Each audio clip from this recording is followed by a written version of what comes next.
And hello, hello, hello. Welcome to the Daily Political Tarot and Astrology here on the Black and Orange channel.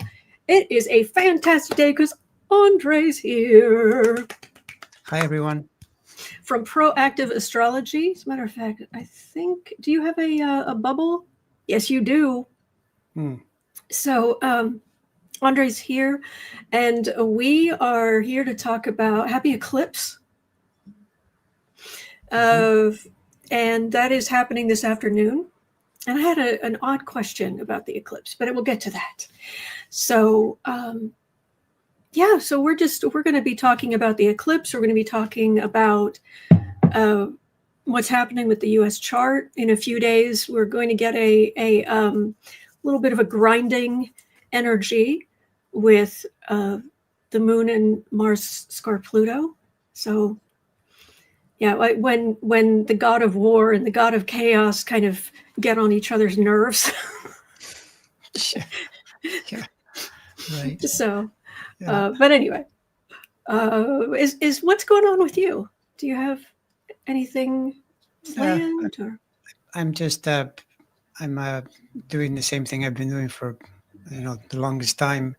My own astrology has been pretty challenging, and it feels like a little bit like being hoisted on my own petard, because I'll be talking about it and even teaching in the classes some type of thing that affects something in a certain way, and then I noticed it really affecting me and not really knowing what to do with it. But actually, in a very interesting way, the first eclipse seemed to really help me. I noticed this with these, well, also eclipses are new moons and full moons, but the full moon eclipse, I noticed the buildup was really difficult. And then right as the eclipse was happening, it felt like I broke through. I got to the other side, which I've noticed before in the past, that eclipses can be really helpful because they really intensify the energy.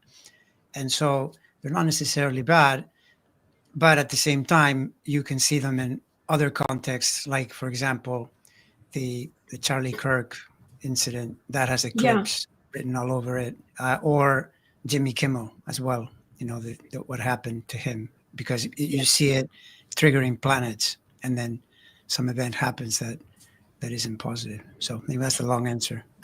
Oh, no, I understand. And I just want to let everybody know, Andre's been doing some great videos on his channel covering Kimmel, Kirk, and all of this. And also, Andre has a really, really good Patreon. I am a patron of two people on Patreon. And it's Kirsten Langston from Third Eye Champagne and you. Oh, thank you. That's so nice. And I've been a patron for a long time.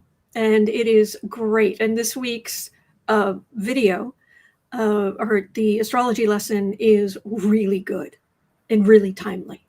So I can personally recommend Andre's Patreon and his channel. And this man has forgotten more astrology than I know.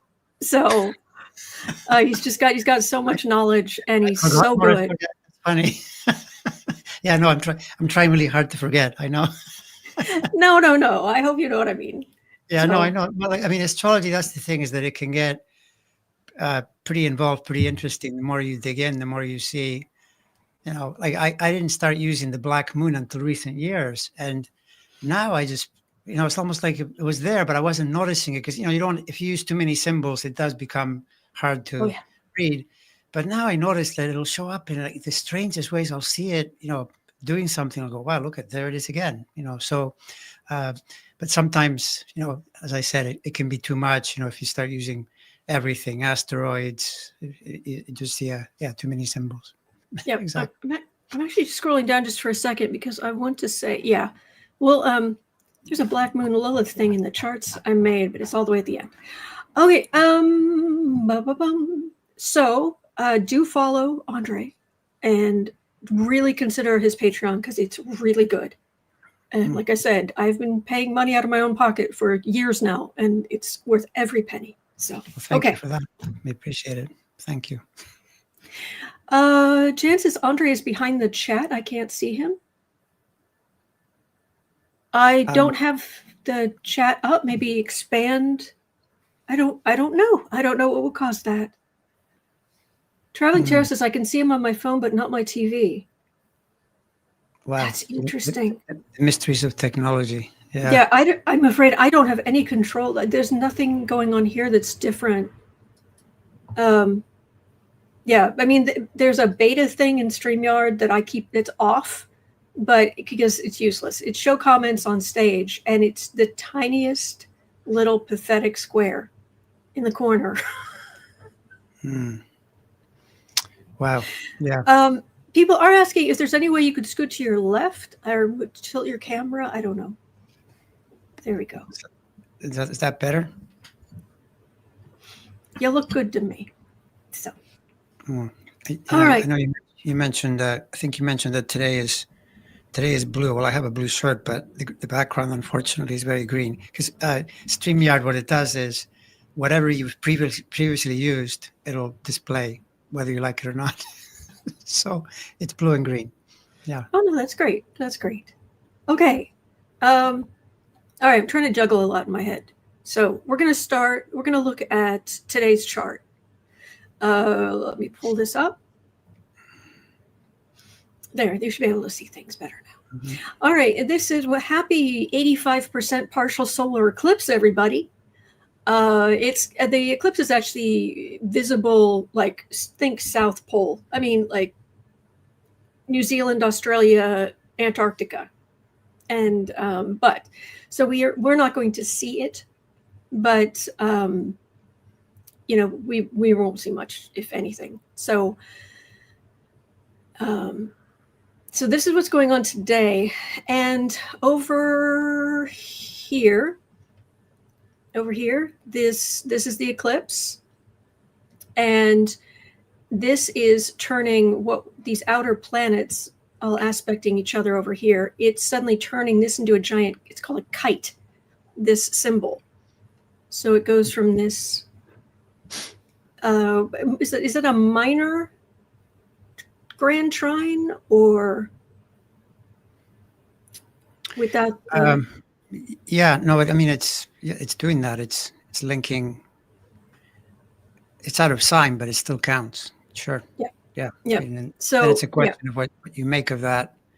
I have some ideas about it, but yeah. In other words, that would be like saying, as an example of some good patterns resulting from the eclipse.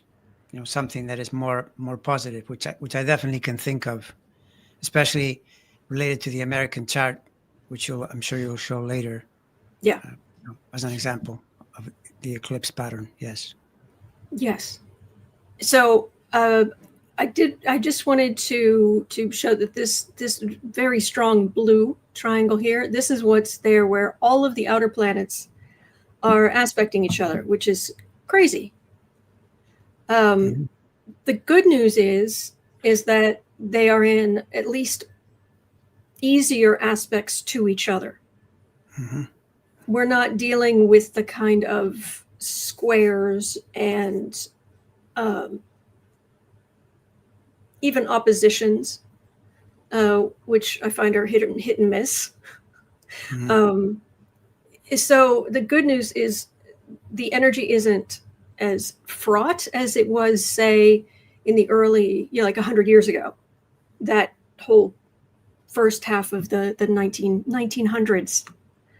Oh, the young people are calling it. Yeah, you're from the 1900s. Oh, yeah. Okay. Yeah. Anyway, so it isn't as fraught as that, but it's a lot of energy, and I think a lot of people are feeling that. Just the sheer volume, because we live in the sea of energy, and outer planets even changing. One of them changing signs is a big wave of energy, and then this is a lot. So it can feel overwhelming, even if it's not necessarily bad. It's just so and having this eclipse right there turns that triangle into a kite shape, and which can also be very positive. I mean, kind of wind in your sails. but it's a huge amount of energy. So Traveling Tarot is saying the lights in my room just surged. Yeah. And one of my favorite usernames on the internet, Squeebles. Squeebles the kitty. Hello, Squeebles. From the 1900s. Get off my lawn. Yeah. Yeah. All right. So now this is that chart that you just saw, but it's turned. It's turned because now that sun and moon are up at the top, up here. Mm-hmm. And then what we were talking about, Saturn and Neptune, Uranus and Pluto over here. So now those planets just tilted. All right. So everybody understands, because those are transits, but we're looking at the chart for the US. Mm-hmm. This is ours. I'm a big Sibley fan myself. There are several charts for the US that people use, but the most common was created by a man named Sibley. And I find it explains this pretty well. And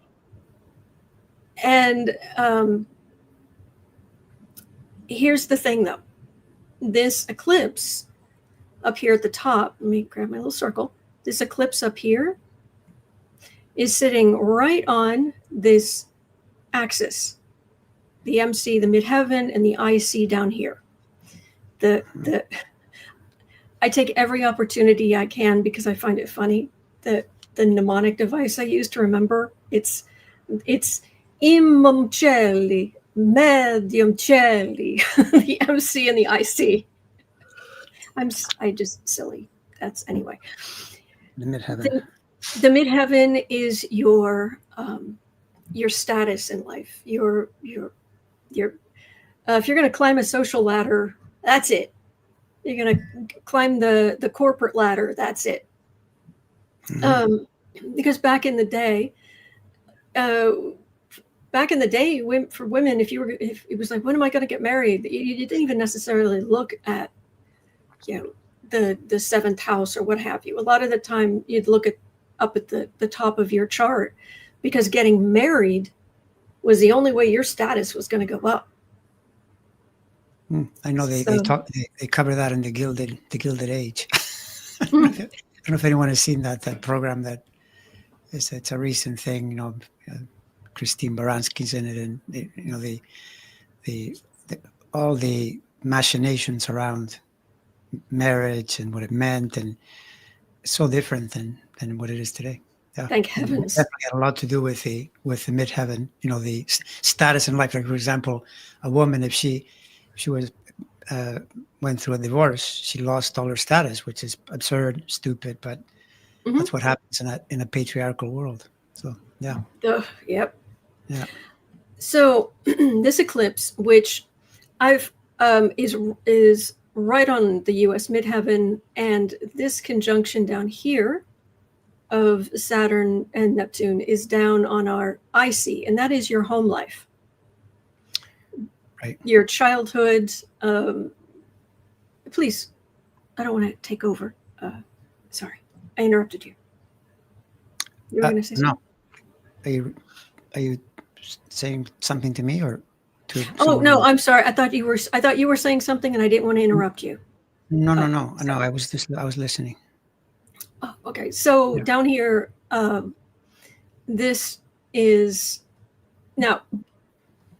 I'm going to jump ahead because I want to give you an idea of that. Having Neptune going over our IC can be Neptune dissolves. Saturn forms things and Neptune dissolves. So having them conjunct is a trip. What that can mean for the US, actually, if I go down here, I'm going to jump ahead. Because on the US chart, if you go all the way back to the Civil War, we're going through, yes, our first Uranus return, all of this. But down here, Neptune was going over our IC then, our home. This is your fourth house is your fourth house is your house of your home life. It's ruled by Cancer, big mom, that kind of thing. Very nurturing. People, regular viewers, you know, I have a Cancer moon, so if you get anywhere near me, I'm going to start feeding you. Just, it's my nature. And having Saturn go over that IC can dissolve the bonds between us. If you think of the U.S. as our home, and that can make things a lot more fuzzy. So that was one of the things going on during the Civil War, when the Civil War started. But back up here, Neptune is kind of there now. The good news is by the time we get to our next Uranus return in a couple of years, it'll actually have moved, Neptune will have moved on a bit. So people who are I know people have been really, really afraid of, you know, we're going into a civil war. It's not like it was. What do you think? What do you think, Andre? Any thoughts on this? Well, the similarities would be the Saturn Neptune, because Saturn, it's not totally true. Saturn during the Civil War was in Libra instead of Aries, but it's just the opposite side. So in a sense, it's somewhat similar. Planets do this on one side or the other, because it would still hit the midheaven in that case instead of being below. But Neptune was where it is today. In fact, the Civil War started precisely as Neptune was entering Aries. And that goes to your point about it being in a place where it's dissolving something, or at least trying to dissolve something, because it really didn't. It signified the start of the conflict. And the other thing, of course, is from there, during the conflict, it's squaring the American Venus and Jupiter, those two planets. And it lasted 4 years, you know, at the time, and then it ends in 1865, by which point the Neptune is moved. Actually, the Neptune moved about as many degrees in between 1861 and 65 as it does between now and 2028, roughly, right? So I think it's not really all that big a reach to say we are in a civil war. It's just a different type of civil war. But it's pretty clear that the country is incredibly divided, and there seems to be no way to bridge the dialogue. So that's happening. And then the Uranus return, though, the only thing that's different is that Uranus is about half a Neptune cycle, but not quite. So back in the Civil War, it was happening a little bit differently. Now it's going to return, like it returned then, kind of concurrent with the Civil War itself. Now it returns in 2028, but minus the Neptune. It's just a little bit different. So very similar patterns, which I've been saying actually for years. I was saying this years ago, but I wasn't in a way connecting with how, you know, you say things and you don't realize how challenging it's going to be.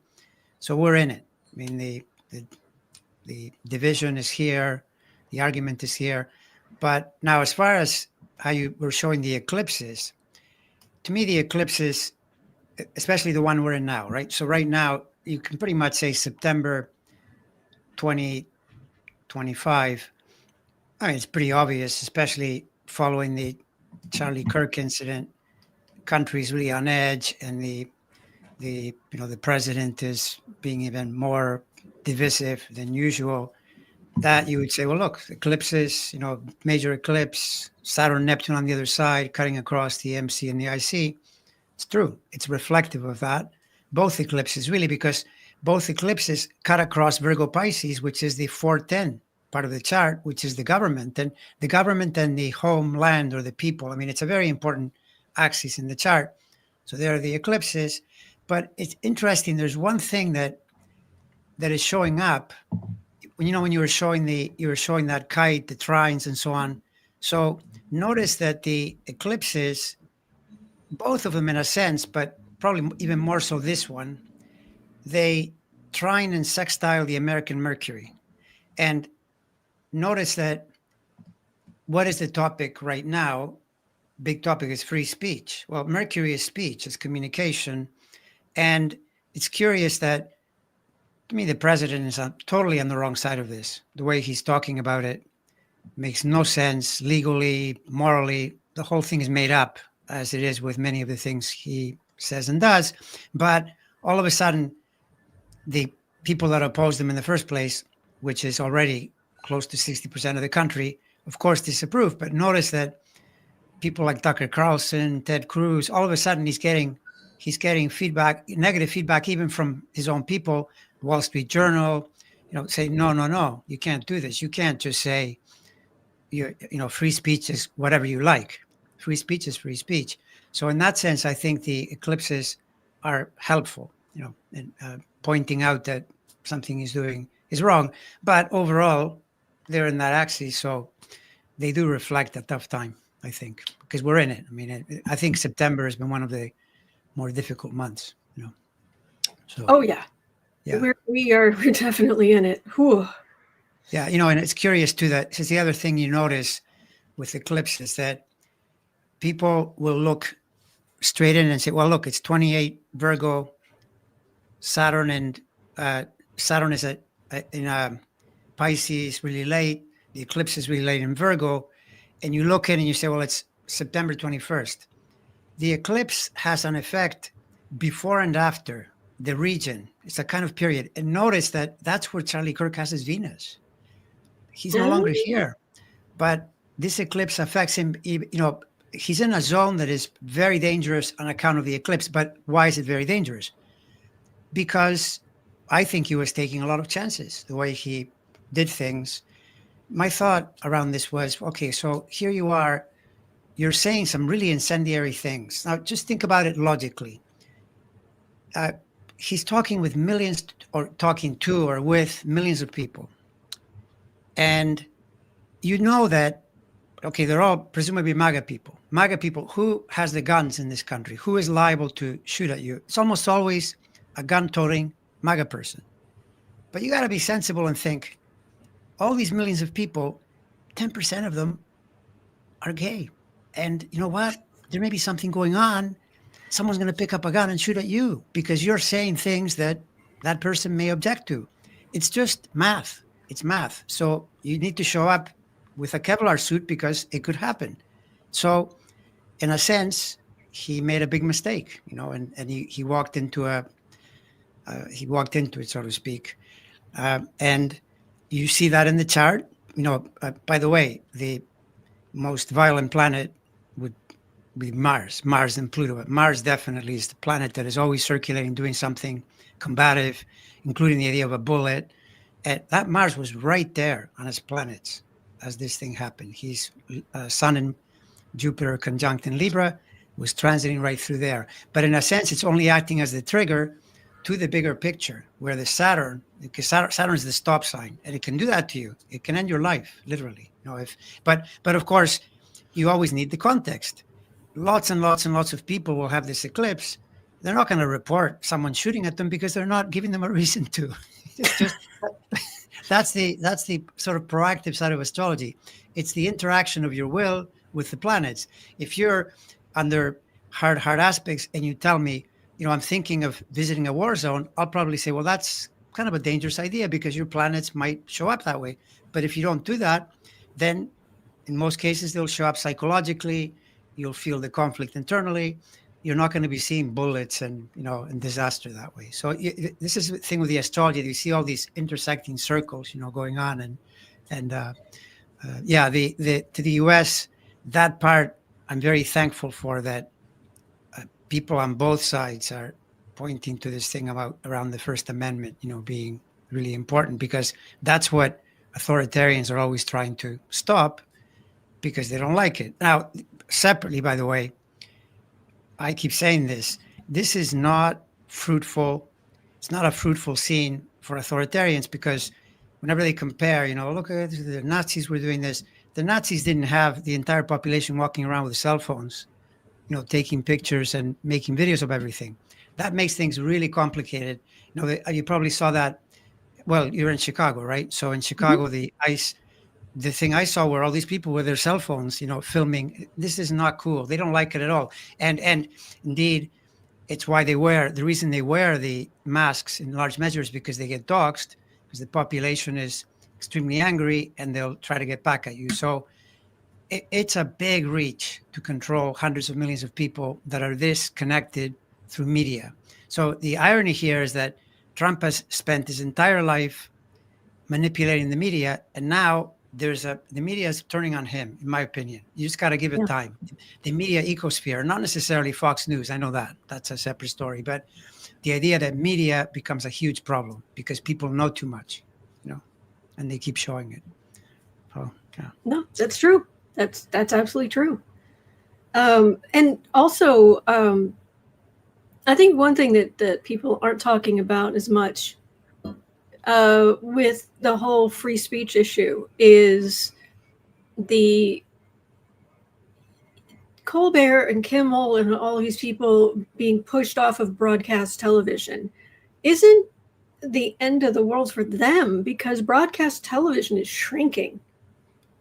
Exactly. And if you I was explaining yesterday, so forgive me those who were here yesterday, but there's actually a website you can go and it shows even the broadcast frequencies in the US.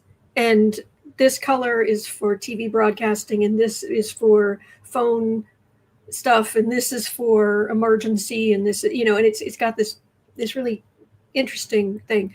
Well, the phone frequencies are starting to are encroaching on the like TV broadcast frequencies, and they want more. And then you get into the new kinds of tech, and you get all of this kind of thing. So I don't like Bill Maher, but Bill Maher said something boneheaded after 9/11. Surprise! He got kicked off of a major ABC. What is it? The legacy ABC, was it? Yeah. But he ended up on HBO. He's fine. As a matter of fact, he was able to just say more of what he wanted to. And so as much as Trump is crowing, look what I did, you got some of these people off of a dying medium, pushing them onto growing mediums. It's whack-a-mole. The whole thing is whack-a-mole. And the way the U.S. is structured, it is so hard to make someone go away. They go somewhere else, and they could be even more problematic for you. It's total whack-a-mole. He had Jimmy Kimmel as an appendage to his program, 20 million subscribers on YouTube. So he just starts a YouTube channel and he starts talking. This is bad, bad, bad. I mean, what are you going to do now? You're going to take Google down too? I mean, at what point? Where does it stop? And by the way, a lot of the reason he is even able to do it is because he's manipulating the licenses. He's kind of saying to ABC, well, if you don't do this, I'm not going to allow you to merge. And why are they merging? Because they want to compete with Google. That's the whole point. They're shrinking. They want to get bigger so they can be a counterforce. But people aren't watching as much TV as they used to. They're more connected, as you say, to the phone, to the internet. So it's major whack-a-mole. And then you've got the legality of it, because now Kimmel is suing too. It can get really complicated. Well, look what happened with the New York Times. The judge threw it out. Why? Because it's completely spurious. It's BS, right? And now on top of it, I heard Jennifer Rubin. She's an ex-Republican, now more centrist, whatever. And she said, well, I noticed that the New York Times is becoming more aggressive. That's what happens, right? You push into things, they counter you. Rupert Murdoch isn't having any of it at the Wall Street Journal. All their, they do op-eds saying this, you can't do this, so you're chipping away. People complain and they say, why is he still here? Honestly, either he or the GOP, you're not making them go away till 2028. I don't see a way out of that. That's the way the system is. If you want bigger revolution than that, it's probably dangerous, for something bigger to happen. But, take everything you can get that shows you that things aren't as easy as they seem. The way he's behaving, like he's taking over the world and so forth. Oh, It's sorry. not true. I'm so sorry. I was trying. This thing said it's about to die, and I was trying to switch over. Oh, okay, no And problem. okay, now I can. Can I hear here? Hmm. There we go. Now I can hear you. I'm so sorry. But you were saying? Yeah, yeah. No, I was just in a way I went off on a tangent just to No, no, no. bring in the whole idea that even within, when you're in civil war aspects, it's going to be difficult, and there are even strong echoes to the Second World War from the Uranus return. Every time Uranus returns, the world goes into a topsy-turvy place, but both conflicts eventually resolved. Yeah, But when you're in it, like when you look historically, you'll say, oh yeah, that was a difficult period. If you were living in that period, you would be pretty anxious. Of course, there's always uncertainty. Who knows where this is going to go? We're in it again now. I see lots and lots of signals, though, that it's not working out so well for the fascists, the way they agreed. wanted to. Putin included, by the way, because Putin has all that. He's got all those Libra planets, and Saturn is going to oppose them. Not good. Same with Netanyahu, another another person that is pushing and driving. Saturn is moving in on him, next year. And but I in do the so meantime, hope we're he here. ends up in the Hague. Potentially, or sometimes I think the Hague, or as long as the person disappears, or anything, quite frankly. As long as he's out of power, that'll get us 90% of the way there. Yeah, but it is very divided. Throughout the world right now, it's not just here. There's lots of division in Europe, Israel, everywhere. It's problematic. So it describes the period that we're in. Sorry, I wanted to grab this. The this book. This is a very old copy. Obviously, Oh yeah, it's Grant Loy. beaten up. Yeah. I love this book. Gave me great perspective. I thought it was really fascinating, not just because it's got good information, but because he wrote the first draft in 1941. They were in the middle of World War II. And the details when he's talking about like Hitler's chart and the things Hitler's going through and the things Hitler has said, he's right in the middle of it. Yeah. And there are, in the same way that we're in the middle of our own struggle here. It's so anyway, I just wanted to say that if for anybody out there who's into astrology, this parts of this are right near the beginning. It's about the charts of first edition 1940. My mistake.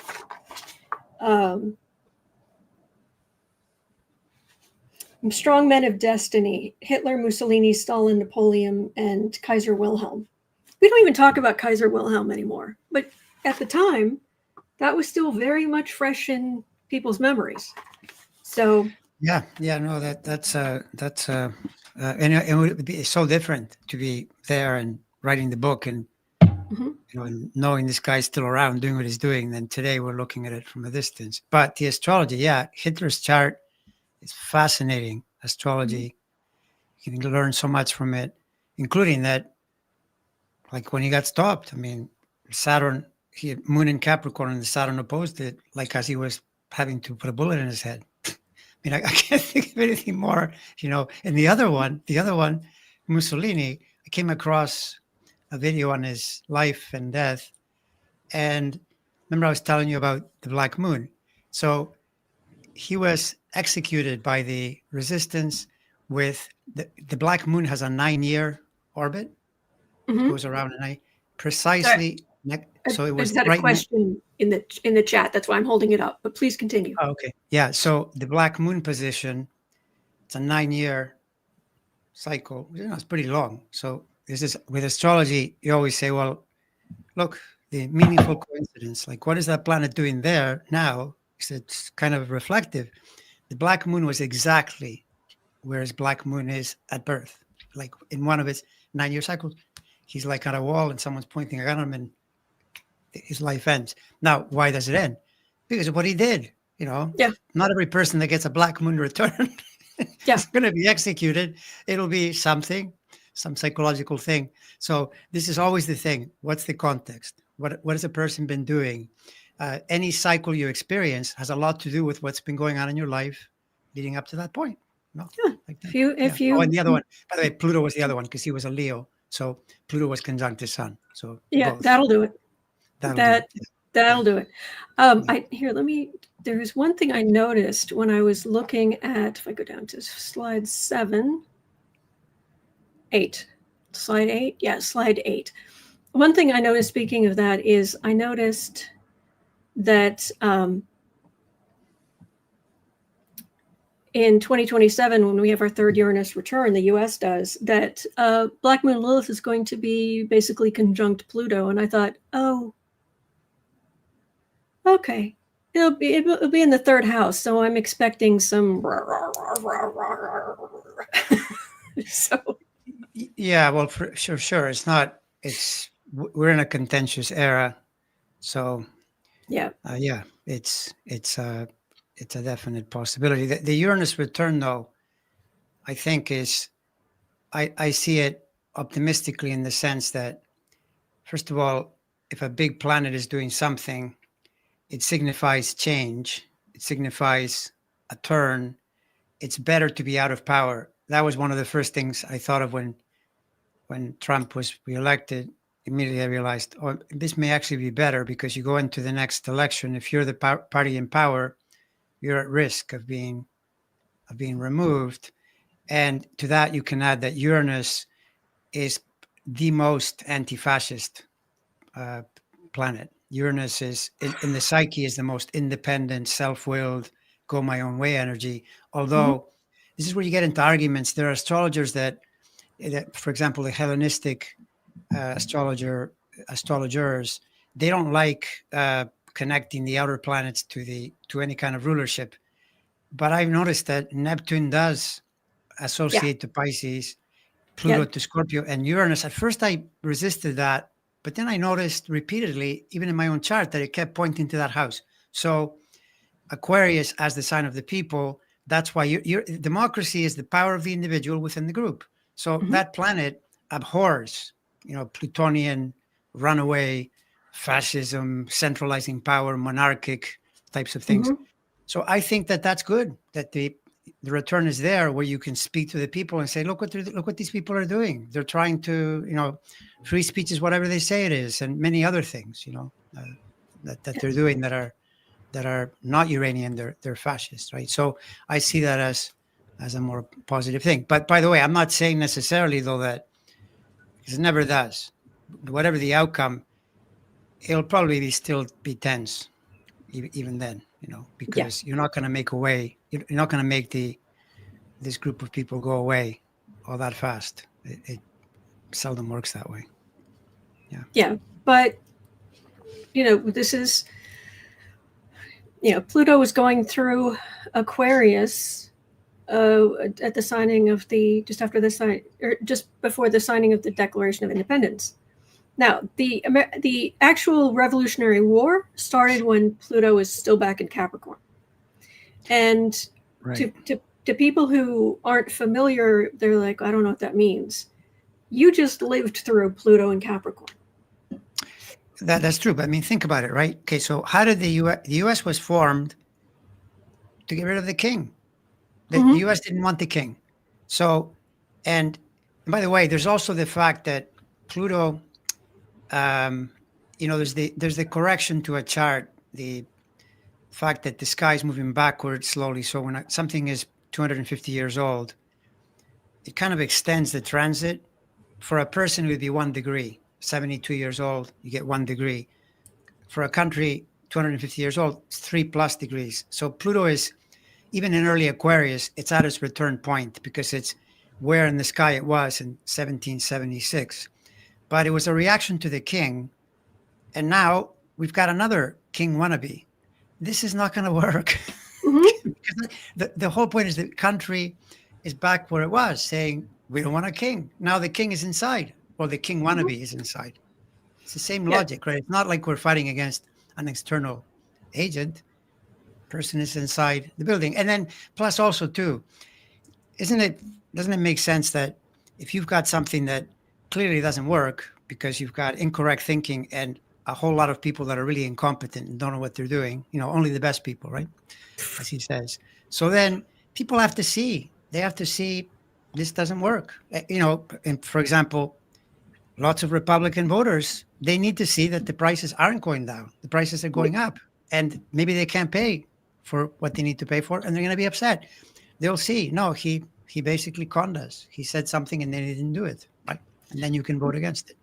How this is kind of my litmus test that I've been asking everybody I know and run across.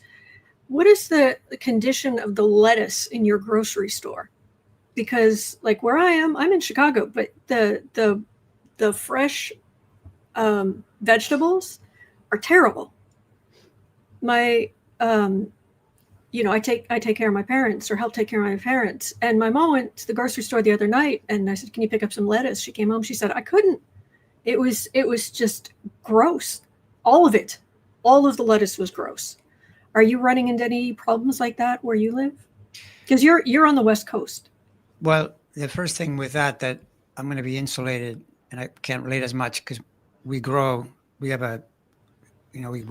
lettuce, we grow peppers, tomatoes, collards. I mean, the vegetables are covered. And also in this area, there are amazing markets that you go to on the weekend. All the farmers come from the east part of the state and they bring incredible vegetables. So Good. We're not going to be as affected by that, but I can totally hear your point. This would be where you have to let people become conscious slowly but surely that something has changed. And then if you add, oh, look at these vegetables, they're low quality and they cost more. Yeah. The situation is, it's just not good. Yeah. So I have 2 raised beds. That's and I have some dwarf varieties. I just see. They grow nice. they grow these little itty bitty peppers.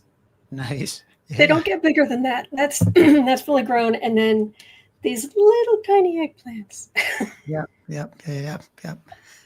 Little cherry tomatoes. So I have a few things there, and potatoes. But yeah, I need to plant some lettuce. But no, it's right after dumpster fire got into power, it became very, very clear this is not our lesson to learn. We voted for Democrats. Of course, yeah. We know. But this isn't our lesson to learn. They need to understand that, let's see, hang on, over and over and over, Republicans get in power and they destroy the economy. And then Democrats get in power and they fix it. And then a Republican gets in power and he destroys the economy. And then a Democrat gets in and he fixes it. It's like, hello? Oh, geez, I didn't mean to whistle that loudly. So, yeah, if Kamala Harris had become president, which I wish she had, but the silver lining in this very, very dark cloud is that they can't blame her. They can't. Yes. Yeah. Yeah, no, I mean, because that's democracy. Democracy is very challenging. That's why Churchill said it's the worst system except for all the other systems, right? He knew that he said that. And yet it's interesting, when you say this, that Tucker Carlson, who on the one hand is objecting to the free speech attack, but he's out there saying, on the other side of his mouth, total nonsense. He's saying that Churchill was putting people he didn't like of the opposite party in jail, which is total falsehood. Didn't happen at all. But he's trying to support Trump's idea of maybe having to put Gavin Newsom in jail because he's opposing him, right? But the point is, the true historical account is that Churchill during the war still had to deal with parliament and objections and get his expenditures passed. It was not easy at all. It wasn't like he had this carte blanche, just, you know, shoot at the Nazis and do whatever you like. No, it was complicated for him during the whole thing, and he lost his seat a little bit later. Democracy that way is a constant battle because both Mhm. sides are competing, and that's just Oh how yeah. it is. And it should be that way. If you win an election, if you're in a democratic country and you win 80-20, you know it's not a democracy. You know that it's Russia or whatever. But usually, at most, you'll get 60 if you're lucky. Hmm. 50s, like that's a landslide, right? Uh, and sometimes it's very, very narrow, which makes it incredibly frustrating because when you have a guy like this who won with less than 50% of the total vote, because that's a fact, then he is imposing his ways on the other half. So, you know, it's kind of unfair that he can say, well, I got this big mandate and No, I should be able to do whatever I want. No, actually, that's not true. It's no. completely untrue. Yeah. And that kind of takes me back to what I was talking about with that book, because like a lot of people today don't understand.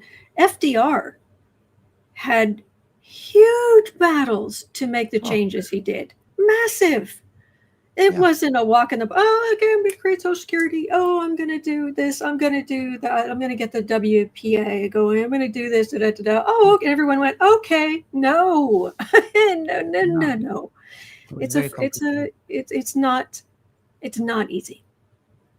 No, it's incredibly hard. And that's the thing. When you look at history, you just say, oh, that decade. Well, a decade is a decade in your mind. But if you're living through it, it's a decade. And it's, you know, that's what we've been in 10 years. You know, in the future, they'll go, yeah, those people, they had to deal with that guy, that orange crazy person. It's just like a story. When you're there, it's painful. It's painful. It's difficult. It's everything that we're experiencing. Yeah, it's Mhm. Yep. totally. Yeah. But you know, it's interesting you mentioned FDR. FDR, in his day, back to the thing about the unbelievable level of media now because of people having cell phones and cameras and all this. In his day, for his third term, because they were in a war and they wanted to re-elect him, but the Democratic Party, there were rumors that his health wasn't up to par. You know, now it's just going on again with Biden, with Trump, and that. But now, I mean, you can't escape it. Then what they did is they put him in a car, drove around New York so that people could see that he was still there, and that was enough.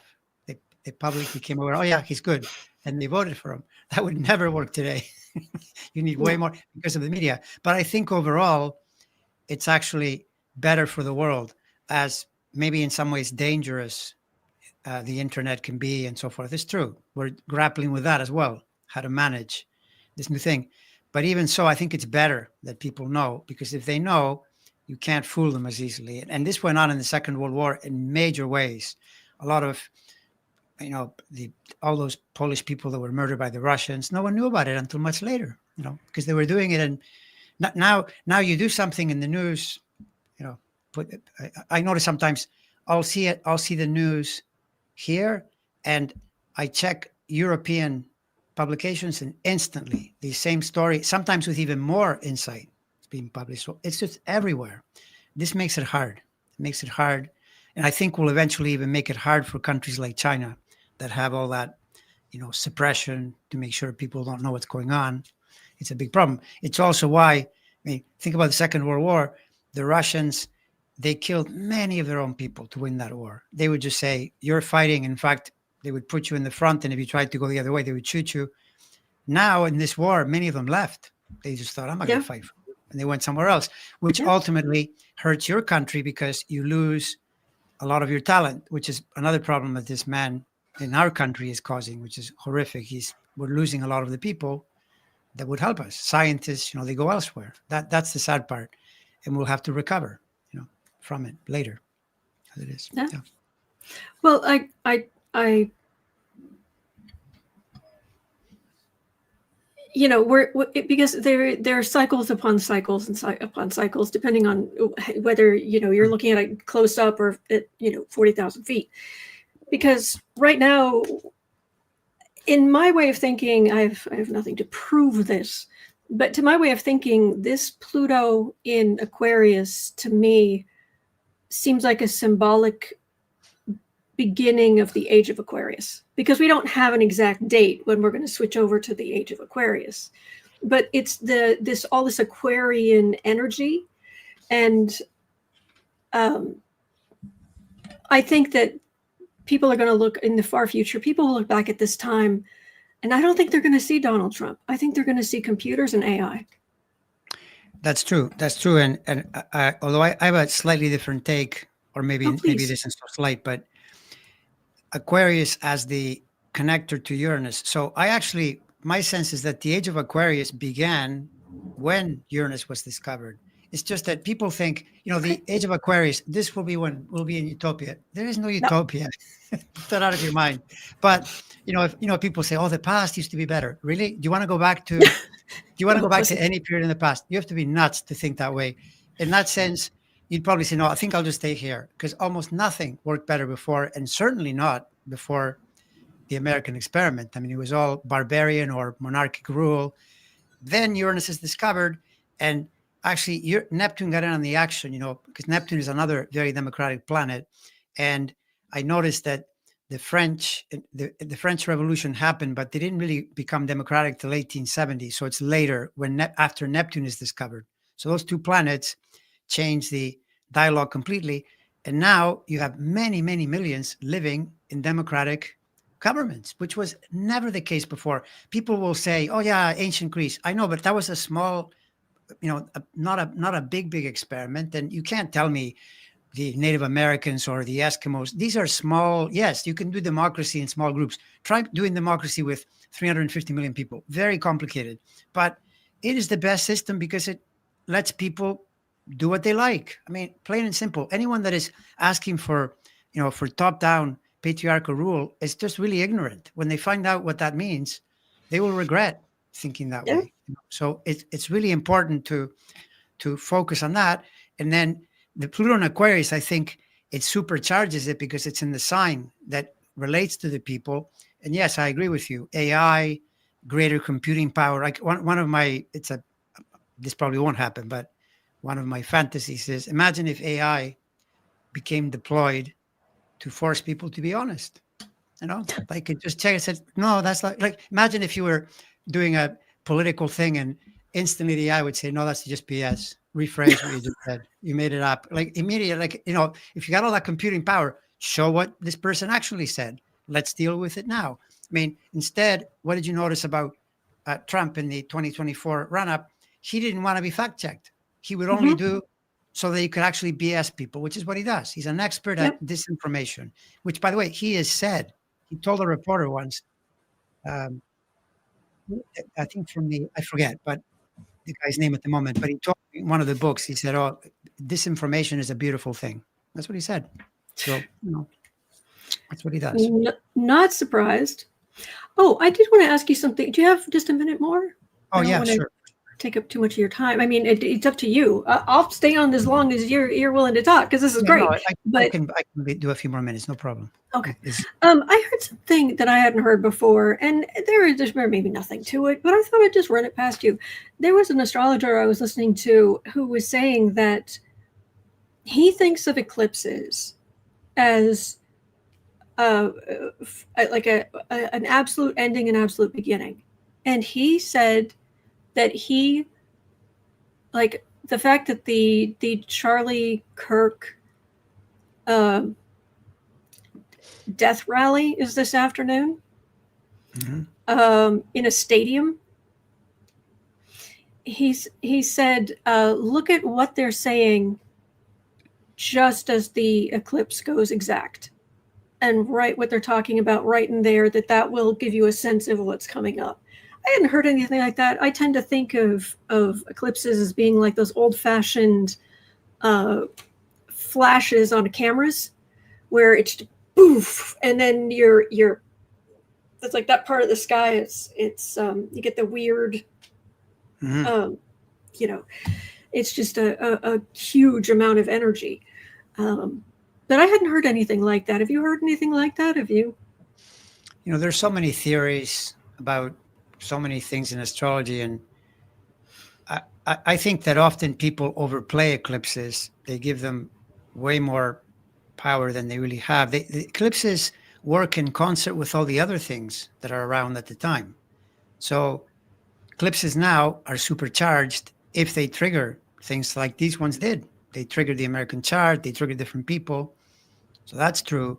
But to then say an eclipse comes along and forevermore, I mean, I don't know. In a certain way, that could be true. But here's the thing, right? How do you know? So they're doing this thing now, like you said, the death talk. They're going to say all kinds of things. So are you saying that all those things then come to pass forever? Or could it be the other way around, that the public becomes aware of what they said and it's actually the point from which it starts to decline and go the other way? Because, the thing about all of this, back again to the media, I saw all these videos in the wake of the tragedy with all these people primarily on the left saying, hey, we have the receipts. Don't tell us about the saintliness of this guy, because here's what he said. Mm-hmm. And by the way, it's him on camera saying these things Mm-hmm. over and over. Like, essentially, as far as he's concerned, women are stupid, especially black women. He said Mm-hmm. this. Okay, well, what about Michelle Obama and Ketanji Jackson? It's like, these are people that are, a lot smarter than he is, but he says these things, right? And you repeat all kinds of garbage, like utter garbage. This is their hero. Okay, but we're seeing it. We're seeing it. So does it mean that it continues, or does it mean that it changes? And kind of like how you said earlier, we're going to look back and go, Trump was when the change happened. Like, which way was it? And my feeling is that it's the opposite of what they're reaching for. And it's the same with this. Yeah, go ahead. Which is why, by the way, free speech is great. Let them talk. And don't be disturbed by anything anyone says. That's what they've picked on Democrats for years. The whole thing about safe spaces. No, let people talk, because then you know what they're saying. you have to be strong enough to say, I'm not going to let this affect me. Sticks and stones and all that stuff. Let people talk. That way, it's on the record, and then we know what it is. Even if it's really unsavory, better, much better. The problem is when you don't know. I often say this to people too. When this situation is really bad, realize that they'll say, look what he's doing. The point is that you know that he's doing it. Mm-hmm. This is critical. If you didn't know, then it's a big problem. That's what was going on in previous, epochs or eras where lots of things were going on and no one knew. The next thing you know, you were in this new reality that was very bad and you had to live with it, right? So, yeah. I don't know if that's too strident a way to put it, but no, not at all. Because I just hadn't heard anything like that. I was like, "Seems a little odd." But, I'm always you're willing to listen to what people have to say, especially if it's something they've had personal experience with. But it doesn't mean that's the rule, Right. And something else too. That if you are into astrology, the first thing you need to do. This is such a basic thing. You need to find where your planets are and memorize them. You need to know, or have a list, or it's got to be very clear to you where they are. And then you have to take the next step and find out if are eclipses or anything really, but at least eclipses. Let's say you're an eclipse fan. Then when are those eclipses affecting you? Because if you want to know how an eclipse works, you need it to be near one of your planets, and you get that feeling like as it's building up and then it's happening, you'll notice something that is different. And then it can become part of your mental archive. Oh yeah, that eclipse was doing that to that planet and I felt in a certain way. That's a lot more accurate than hearing all kinds of people, including what I'm saying. I'm saying this big deal. You need to experience it in yourself. It's the same with Mars. If I say, okay, Mars is a violent planet. Notice what happens when Mars squares one of your planets, and at minimum, the irritation, and you see something, and you can feel the surge. Of course, you're always at a choice. Are you going to express it, yelling and screaming and throwing things, or are you just going to notice the energy within? But it's unmistakable. That's why astrologers do astrology all these thousands of years, because we've observed it so many times, and every single time, the coincidence. There's Mars, boom, happens again. Then it moves. Things get cooler. Yeah. I mean, I know from experience that because I was born on November 6th, when in early February and early August, something will happen that will ding my sense of self. There will be something that makes me feel smaller, something that makes me feel not as powerful, because every single year, that's when the sun is square in the sky is squaring the sun in my chart. I've had like one decent Valentine's Day in my life. I have the worst luck with Valentine's Day. It's just awful. And it's just like, yep. And the people are like, oh, I love summer. And I'm like, I don't know. Yeah, no, it's true. It's true. And then the next thing would be you track these things, and this is the way I do it. I try to notice what's the most positive thing that happens on a square and what's the most negative. And if you're tracking it, you notice that the most positive of a square is that it's not balanced, but you're doing something to correct something, some kind of movement. Like, if, for instance, if you find yourself taking a room apart and putting it back together, the tension of it and you're moving toward a new outcome, that would still be positive. In fact, you could even argue you only do that on the square, because when it's trying, I'm just going to go watch TV. Life is good. I'm not going to do anything. You need the square to mobilize you. The problem with the square is that, as you put it, sun is squaring. It could be maybe a male figure, giving you a hard time, or something solar, or it could just be what the sun rules, or just general discomfort, or, as you said, I feel like my self-esteem is being challenged. But then, of course, then you have to ask, okay, what am I going to do about this? I feel this way, because that is actually the secret meaning of it. It's trying to help you evolve and get better at doing what you're doing. They're both necessary, the squares and but I admit, if I say all this and then I don't look forward to Saturn squaring me. I don't. That's true. Because I think I've learned enough. Just like, leave me alone now. Well, and I know when things happen in the first half of February, the first half of August, I know it ultimately, maybe long term, it's actually helping my self-esteem to know this too shall pass. This is happening almost like clockwork. And it's like, and then it'll go. But then I get to early March, coming up like near my mom's birthday, and I feel really good because the sun is trining my sun. And I'm like, oh, this is great. Exactly. And the same thing will happen with big planets, like when Saturn was in Aquarius, directly squaring the middle of Scorpio, which was 2022. Then you can even, this again, your planets, but you got to know where they are too. I mean, I know it's a bit of a thing. It's not a huge learning though to know, okay, well, Saturn is here. Even if you just took Saturn, you said, there's Saturn, I'm in the middle of Scorpio. Then you find out when it gets close and it squares, and you track, for instance, the moon will go through there, boom, and trigger it. They can be hours where it's really, really clear, but sometimes it's just psychological, like something's going on in you where you realize, oh yeah, I can totally understand that, but nothing is going on other than just my own psyche is trying to process this. And then there'll be other times where the event, like whatever, something happens in the world, that reflects it. But the fact that this thing of constant coincidences, where planets, you find them where you expect to find them, reflecting something that is going on, right? Yeah. I have a huge T-square in my chart, and I've shown it to people here about how I think of my chart as being like a galley ship, where you've got the deck, which is across my ascendant descendant, and then the mast is the T-square where I've got Mars at the top, but underneath I've got Sun trine Moon, so I think of that as my hammock. Because, and this sense of sun moon trine each other helps me, because as every planet's hitting one of those parts of the T-square, it's setting that off and setting that off and setting that off and on and on. And when somebody has a good aspect to like the Mars in my chart, I find myself being like, I like you.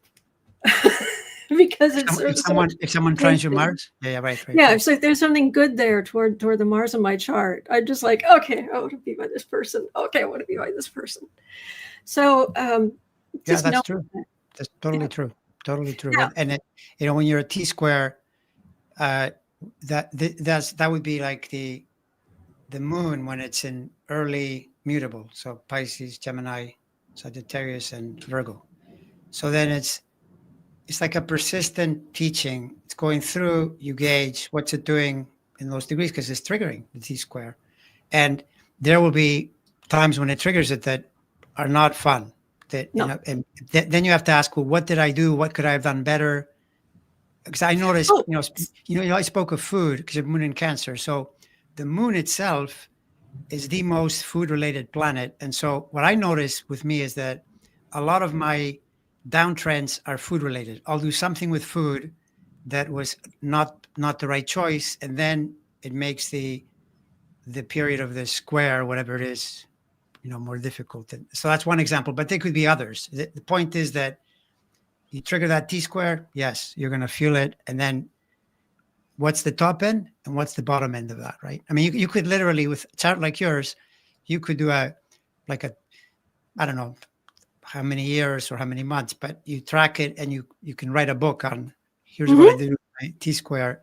And yeah. it's really, really valid and really useful astrology because lots of people out there have these patterns, and they're trying to understand what to do. Oh, yeah. Well, the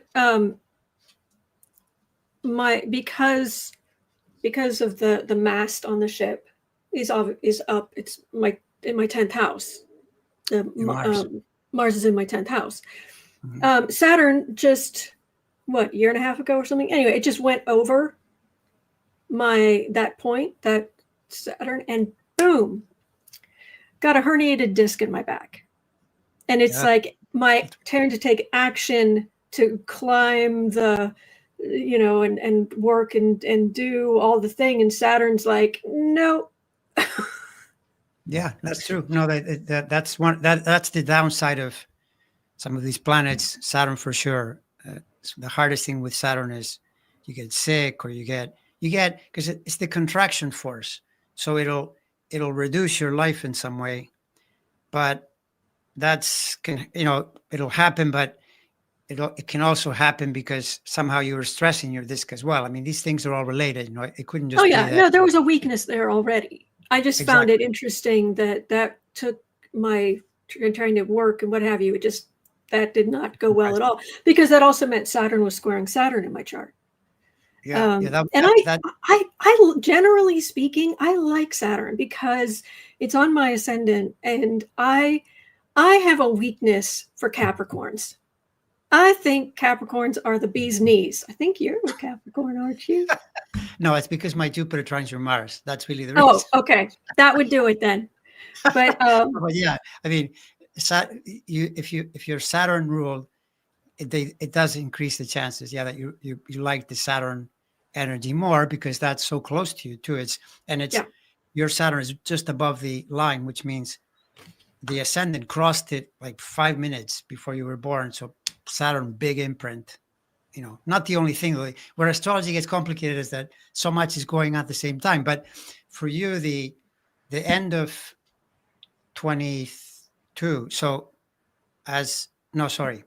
23 in 2023 near the end of the year, but already building up though, because it moved up into 7 degrees Pisces. So it was squaring all these things. And then at the end of the year, it made a station, squaring everything. That's, primordial astrological learning, but it's not going to be easy. In my chart, those degrees are triggered too. And we had a really bad plumbing incident that cost a ton of money. And it could have been avoided. Part of it could have been avoided, but that's Pluto, by the way. Pluto and plumbing. If Pluto is involved. Okay. I would have thought it would be Neptune, but sure, that makes sense. Pluto is like hidden underground, the water.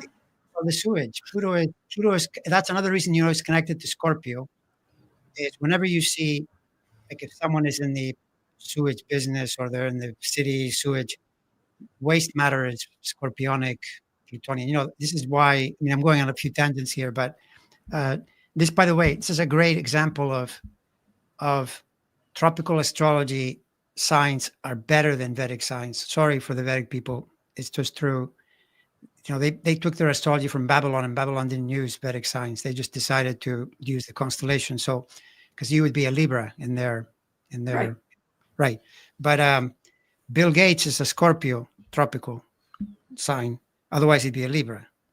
And go to Netflix and you'll see this thing with this video about him where he created this unbelievable, because he's got a lot of technology in his chart too. So he created this room-sized toilet thing that converts waste matter into drinking water for the third world. No, when I saw this, I thought that is such a scorpionic. Yes. You're going straight to your topic, and you have this genius to do Hmm. something That really would do it. helpful, really unusual. To Uh, it reflects the sign that you're in. And so anyway, that was an aside to the Pluto, though, having these connections to that sign. They're so obvious. Then later you can see in charts that it actually points to the house as well when something is happening. I do this all the time when I look at charts, and I can tell that it is related to that. Yeah. So. Oh yeah, and the thing is that we were talking specifically about individual things because we don't want to dissuade people from being like, it's so much or I don't know what. But once you've learned the small pieces, you can start putting them together. Because right now, I mean, I was showing Andre the eclipse and the transits, the outer planet transits, are hitting my chart. Oh my gosh, the whole thing is just ringing my chart like a gong. The whole thing is very complicated. I just wanted to show them just the number of up here. There I am. This is what's going on in my chart right now. This is what the aspects are doing to my chart. So when you're faced with stuff like this, you can go, okay, all right. And you start, it's like if anybody read Bird by Bird, you just one bird at a time. just do it bird by bird, just one at a time. Yeah, Because and it's not all bad too. You've got the Pluto and the Uranus. Well, Uranus, I guess, is a little more because the Uranus is doing conjunctions and oppositions because you've got planets in Gemini. Where it's going to go? Not just yet, but it's already there, squaring Mars. So, but Pluto's actually pretty good. It does pretty good angles from Aquarius. Hallelujah. In both directions. So it helps, which means finding ways to change yourself toward a better place on all kinds of levels. That's the Pluto. When it's square, it's more demanding. It'll change you also, but it can create situations that are difficult. And like what Jimmy Kimmel has Mercury at 2 degrees Scorpio, so that Pluto is directly squaring it. That's part of the deal with this. That would do it. Yeah, exactly. So yeah, no, I mean, your chart for sure. You're in years of change and transformation. A lot. Things moving forward, and and going back through. I mean, I'm a Scorpio, so maybe I'm biased because Pluto rules Scorpio. But one of the things I've learned is to go back through my own chart and just say, okay, Pluto in my chart. And this is for everybody. Pluto, my chart started down here. Right there. Yeah. Mm-hmm. And my sun is up here. My sense of self is there. And then I've got this big old stellium right here on my descendant. Mm-hmm. Okay. It's a big deal. So if you break down where, because Saturn, Pluto kept moving. So you get these transits. And as Pluto hit my sun, and then it hit this mess and also set off the whole T-square. I had immense opportunities that came, but I also very Plutonic. It in some ways it gave me these opportunities I would not have otherwise had. Amazing opportunities, and it also burnt my life to the ground. And that's Pluto. I mean, it is it's a terraformer is how I will sometimes describe it. Yeah, it will make a garden. And you see, like, this is where, if you're, because you said earlier, one thing at a time. So yeah, you learn there. It's like learning to play chess. Oh, the bishop goes like this. And but then the more you learn the individual pieces or the individual planets, slowly your subconscious starts to make more sense so that you instantly see things but a lot of it is because you're immersed in the language. You just know. So for instance, this, I do this all the time. So I know that from the mid 90s to the 95 to 2000, that's just a Pluto siege, because Pluto is going through all your stuff, conjoining and then squaring the Mars. Is, it's really, really active. The relationship part of the chart is just totally lit up. But also for you, it becomes this really great thing to ponder and go back and what was going on there. What are the Pluto patterns? What did I do well? Could I have done better? Because otherwise, then you get into the other trap where you think, well, if that planet did this, it'll do it again. Not necessarily. It'll do a version. You always try to get a better version the next time because you won't make the same mistakes. But that's just me knowing. I know Pluto went into Sagittarius in 95, did a bit back and forth, but then starts ticking through, triggering everything. And for you, it's massive because you've got 1, 2, 3, 4, 5, 6 planets involved in the, which is a lot. It's a lot. Yes. And they're in a T-square, which means change is coming whether you like it or not. Yes, it is. Yes, it is. Going to be, yeah. There was ChatGPT, and what was the other thing I wanted to quickly mention? I can't remember the second one. So I just want to, 2 things, just to everybody out there. One of the things that getting your astrology chart can be, you may, if you're getting your astrology chart and you're looking at it, you may be thinking, oh, I guess I'm kind of like this, I'm kind of like that. My astrology chart has actually helped me to say, okay, I want to accomplish this. I want to do this. What talents do I have? Where do I have natural energy? And using the different parts of my chart, where do I take action? Where's my Mars? Where am I taking action? What house is it? But also, what is the nature of my taking action? My Mars is in Pisces. I'm not going to be, I'm not here to beat anybody about the head. It's not, the soldier is not in its own sign of Aries, where it's the soldier, the god of war. It's like all the way around at the end, where it's like the priest, where he's gone through it all and he's got one foot on the other side and he's just like, I'm done with y'all. But I'll help while I'm here. But, so knowing these specific things about yourself, how do I take action? What do I love? How do I love? My love language it's more than just that. My emotional nature, if somebody is like, oh, I can't stand you being so clingy. I have a Cancer moon. What do you please? Out of bounds too. Your moon is, the moon does this thing where for 9 years, it'll move in and out of bounds, so that out of bounds means it's far north or far south. Yours is really far north of the sun's like solstice point. So if you saw it in the sky, it's like sitting out there. So out of bounds moon, more moon, more feeling, more food, more like the emotions are bigger. And when you're younger, that's usually harder because, it's hard to control. But later, if you figure it out, as your self-awareness grows, it's actually better because there's more sensitivity. There's more, more attunement. So, but it is very Cancerian, the lunar thing is super strong. So you were born in that 9-year period when people have more of that, because then for 9 years, it doesn't do that. It stays in bounds the whole time. Anyways, continue.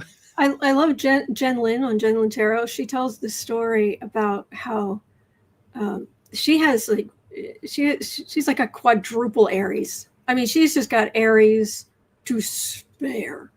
And I guess she was in a relationship at one point, and the guy was like, can't you just, tone it down? Can't you just be, more feminine or more, and it's like, she's a quadruple, she's got Aries.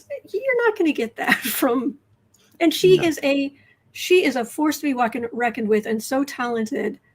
And that's one of the things I've always loved about astrology is it says we're supposed to be different from each other. We all have our unique Oh, well, talents. totally. You know, in fact, now that you say that, the extreme example of the difference in astrology, and this throws light on the notion that a chart is the interaction of you and what you choose to do with your cycles, so that there's no fixed way to express something. Like Mars is aggressive, or it can just be very direct. They're the Hmm. same thing, they're just different expressions, right? So Hmm. the extreme example is twins. I don't know, this probably applies, be a little more complicated if they're identical twins, but fraternal twins, they have essentially the same chart, and they're not the same people, and things don't happen to them in the same way. And that could be a way a scientist could attack astrology and say, you're not making any sense because these two people have the same chart, and look at what's happening to them. It's because they express different parts of the chart. Could be civil rivalry, who knows? There'll be like a part of the chart that is more introverted or more extroverted, and they choose roles, and then they get a different effect, right? So that's the independence of the person, the uniqueness channeling through the chart, but it's because they choose to express it in a certain way, but it'll still be their planets. Like both individuals will have the Saturn. It'll just happen. So for example, one person may be Saturn. I'm depressed. I don't know what to do. I'm stuck. I'm the other person. No, I'm feeling like I just want to work on this. So because Saturn is the I'm going to purposely narrow my life and work, focus. That's the stellar Saturn at the very top, is put your mind on something and do it, even though maybe it's not as pleasant. You'd rather do something else. That's why Saturn Hmm. has the cross above the crescent. You work, right? But Hmm. there you would see a contrast and you'd say, well, this can't possibly be true. They have the same chart, because they do. I mean, if someone, for instance, shows you a chart and your chart is 5 degrees, 46 minutes, Gemini rising, if you have a twin and they're 6 degrees 46 minutes rising, how are you different? You're not that different. It's pretty much the same chart, but you will not be doing the same things, right? Mm-mm. So yeah, No. exactly. Anyway, yeah. There's just one more thing I wanted to make sure I told people out there. AI right now, the state of AI as we are talking today. Hmm. Uh, Things like ChatGPT, it has learned enough that if you give it specifics, it can tell you, like, if I went to it and I said, I have Mars at 0 degree Pisces in my 10th house, it Hmm. will say, oh, that means this. So you can ask, if you know your chart, you can ask. However, AI in the state it's in is awful. Awful. It's not just bad, it is terrible at understanding what the aspects are or doing math between the signs. You can't get there from here. So if you're like, oh, I've got this and this and this and this, what does that mean? I wouldn't trust it. Don't trust that. And I just wanted to let people know that, because you if you know anything about astrology, you'll look at it and you'll go, okay, two signs that are right next to each other can't be square. Sorry, can't. That's right. Well, there is a way though. I have I have three sisters, but I'm talking about one sister now who she's an astrologer too, and she's really using a lot of AI. And she found this thing that she sent me. It's like a script. It's a all these statements where you tell the AI how you want it to do things. And one of the Mhm. things you tell it is you're not allowed to make up anything. If you don't know 100%, don't say it. Because the AI, you're totally right. If you just throw an astrology question, it'll get some things right and some things make no sense. It'll say Pisces is squaring Aries, like you said, right? Right. But if you give it direction, but the experiment I ran is it took me a good 45 minutes of arguing with it, because I would say to it, this is not right. Go back and Mhm. I say, what ephemeris are you looking at? Go to the Swiss ephemeris. And finally, it got it right. And there was a point where it was pretty scary, because I told her, okay, now do this thing. And it wrote this 1,500 word thing, really, really creative. In fact, it thought of things that I thought, wow, that's really good. I should have said that about whatever it was, right?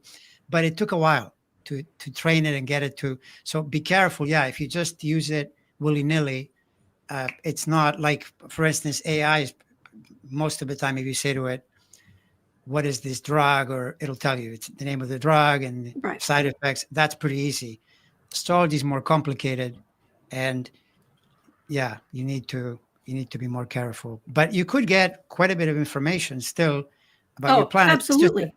that's not going to replace, though. The problem with all that is that you can't really learn astrology that way. Astrology you have to learn through direct interaction, in my opinion. To each his own, but interacting with your own chart so you feel what is happening, and whether it's your moon, your Mars, you realize, oh yeah, that's what this is. That's what this is, the feeling, like, the heat of Mars, or the constraining effect of Saturn, or Mhm. Jupiter, the feeling of optimism that happens, or Neptune too. Neptune is it on the downside is confusing. I'll notice that if it's affecting me, okay, gee, like I can't make up my mind, and then so then how do I counteract that and all that? But you're experiencing it directly. You're not reading the fact that ChatGPT says Neptune is a confusing influence. Right. What does that even mean? Right. You need to feel it. Yeah, exactly. Yep. So yeah, thanks for bringing that up, because the AI thing, this is going to grow Mhm. more and more and more. And I actually think it's a good thing, but it's like a tool that could also hurt you, like many things in life, that they're good up to a point, and then can become a Mhm. problem, right? Yep. So yeah. Yeah, and I don't know. I meant to mention this earlier. Came back to me. Thing about because I have Saturn Mhm. on my ascendant, which is how you present yourself to the world, and people Mhm. see on the outside, it's like the front door. I really like one of the things I really like about Capricorns is they don't embarrass me in public. Well, all Capricorns, maybe you should invite Ted Cruz on your channel and test that theory, or Josh Hawley, and find out. There In are some general, in yeah, general. in general, right. But that's the thing, in public, I have that Saturn there, and yeah, I've got this huge Sagittarius stellium that is always like color, and let's do the thing, and let's go, and let's look over there, and what's this, and let's try it. And Yeah, Saturn on my ascendant that is like, hold on. So don't you remember that you and I talked years ago about how, because you have the colors actually are remarkable this way, sometimes even comedic, in the Mhm. way people. So black and orange tarot, Saturn is black for sure, black or very dark, and it's rising. But Gemini is orange, black and orange, and that's the front door. That's the So Yeah. people do their thing. They may be conscious of it or less conscious. Like for instance, I know this Gemini, and I was kind of wondering. So then I saw he has this old Volkswagen car, bright orange. So and Gemini is the sign of transportation and Mhm. cars. So that's an example of how it came out there. I know another person, what they did, this Gemini woman, she became a manager, and she painted the whole office orange, and people were, they thought like, what the hell, this is not the right color. And years later she changed it to green when she realized she was expressing her Gemini energy a little too much. But it has that way of, and because you have that part of the zodiac rising, Gemini, Cancer, Leo, that's the most colorful type of energy. Like if you were Sagittarius or Capricorn rising with Saturn there, you probably wouldn't be as color. Sagittarius itself, yes, it's more freewheeling, but it is a blue type of energy. It goes more to that other end of the spectrum. But the moon in Cancer is another orangey, so that's what rises. That's the sense of what you like to relate to, right? So yeah, it's fun. It's kind of that kind of thing, though, is more fun than, I mean, I don't know that it's super insightful, but it's interesting, I think. Yeah. I cannot thank you enough for coming on. It's been so much fun. Thank Oh, you. it's a pleasure. Yeah, we haven't connected in a while. We should connect more often. It's fun, and we can keep up on the situation that we're all traversing through. Which yeah, And I mean, I can. I force actual charts on you more than I think a lot of other people do. Well, I mean, but you're doing that's the thing. You're doing it, so it's normal, it's natural that you would, because you're tracking, the planets. So Yeah. yeah. No, and by the way, charts charts, that's what you do. Even when you were, this thing that I said today, it was because of the chart that you put up. It hadn't occurred to me until today that the eclipse, the way it's working, it's helping to highlight the free speech thing in the US chart because of the assistance to the Mercury. Sometimes you just miss Mhm. I saw other patterns, but I missed that one. I think that's actually very good, very helpful, very supportive, very protective, because it's a important amendment. I mean, it's the first one. I wonder what they were thinking when they made it the First Amendment. I think they were pretty intense about the fact that it should be respected. So anything that helps it is good, I Yeah. think. And in a few days, just so everybody's aware, on the 24th here in the U.S., early in the morning, Mars is going to be square Pluto. You have you've got the god of the god of war and the god of the underworld, and they're going to be square, which means they're going to be, at best, they're going to be frenemies. I mean, they're just going to be on each other's nerves. Mhm. At worst, it can mean some violence. It can lead to violence, but that's not a guarantee. But there's going to be, just so you know, so like 3 days from now, there's going to be some if things are feeling very tense, that is probably a lot too, just what's happening in the sky. But also, until I ran the chart, I didn't realize the moon was going to be in the same place as that Mars. So it So triggers it. so the emotions and this action, this is going to be squaring the Pluto. So it will not only be tense, but there may be intense emotions. And the moon and Mars are going to be in Scorpio, which is also an intense sign emotionally. So just be aware that that's what's coming in the astrological weather. All right. That's good.